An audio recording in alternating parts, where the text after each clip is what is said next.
The New Republic's defeat of the Empire at the Battle of Jakku marked the beginning of a new era for the galaxy as a whole. That being said, did the New Republic continue to employ Imperial walkers such as the AT-AT and AT-ST, or did they simply abandon them altogether? We'll discuss that and more on today's video.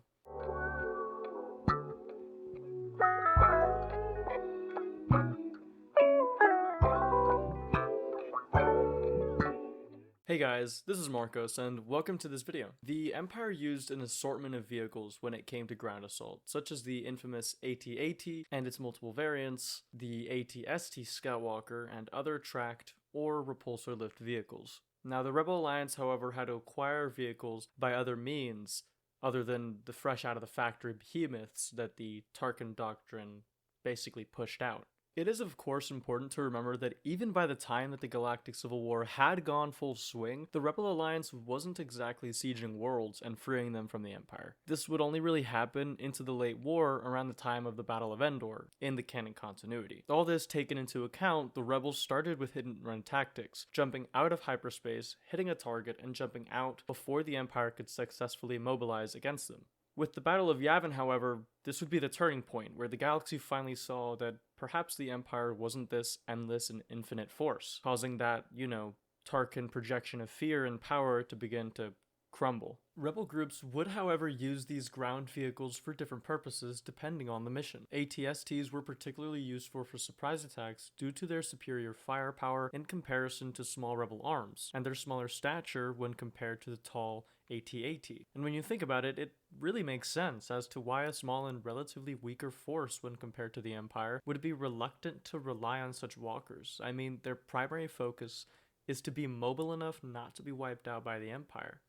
Not to mention, the maintenance cost of keeping an AT-AT or AT-ST fully combat operational is just unrealistic when it comes to hit-and-run guerrilla warfare. Now, there's a handful of instances where rebel groups actually successfully capture and use AT-ATs. For example, when Cal Kestis and Saw's rebels take over a pair of AT-ATs on Kashyyyk, or when Han and Leia steal one of these walkers during a mission on Cymoon 1 to sabotage an Imperial's weapon factory. And fast forward to the Battle of Endor, we see Chewie take over an AT-ST and go absolutely nuts on some Imperials. But in the aftermath of Endor, we see the now New Republic fighting against Imperial remnants during what is called Operation Cinder, a plan that the late Emperor Palpatine devised to essentially burn target worlds to the ground, sort of ensuring that the New Republic would have kind of a harder time rebuilding and utilizing their resources. I mean, if he didn't get them, no one would. Which, by the way, what is with these guys? I mean, their design is super cool, right? But definitely not something that I would have thought we would see in Star Wars. I mean, did Palpatine just leave recorded hollows of his face like this, or did these droids just whip them up with some, AI programming? Either way, a really cool addition to the Battlefront campaign. But anyways, getting back on topic. If anything, I think it would be during this time period that the New Republic would field any sort of large Imperial walker, as they would now have the resources to do so. Once the Battle of Jakku is over, however, we see the final Imperial remnants defeated and kind of pushed into the unknown regions where they eventually return as the First Order. I doubt that the New Republic, which is now focused on peace and demilitarizing, would even station anything that closely resembles an Imperial walker like an AT-AT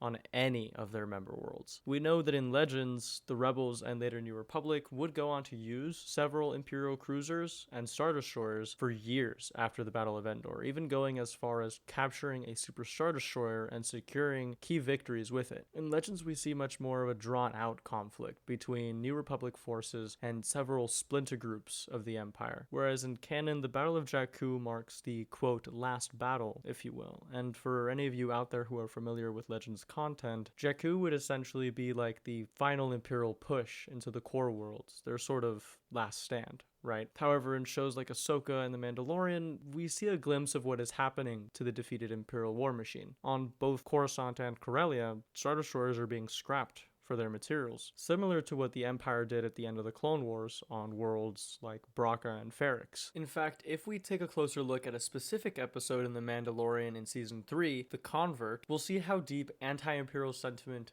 really is in the New Republic. I mean, they take great strides to really strip these people of their loyalty to the Empire, both in that episode and another episode of Ahsoka, we see a lot of tension between Republic officials and former Imperials. In some cases, the New Republic takes the approach of doing nothing and acting like tension doesn't exist, to putting people through the amnesty program if they want to work with the New Republic, such as with Dr. Pershing.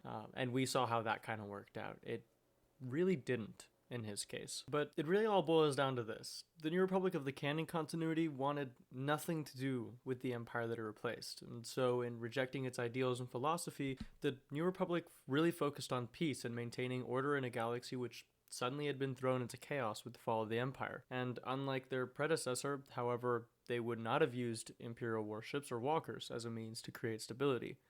But yeah, that's about it for today's video, and if you liked it and want to see more, don't forget to hit that like button and subscribe. I'll see y'all in the next one, and bye-bye.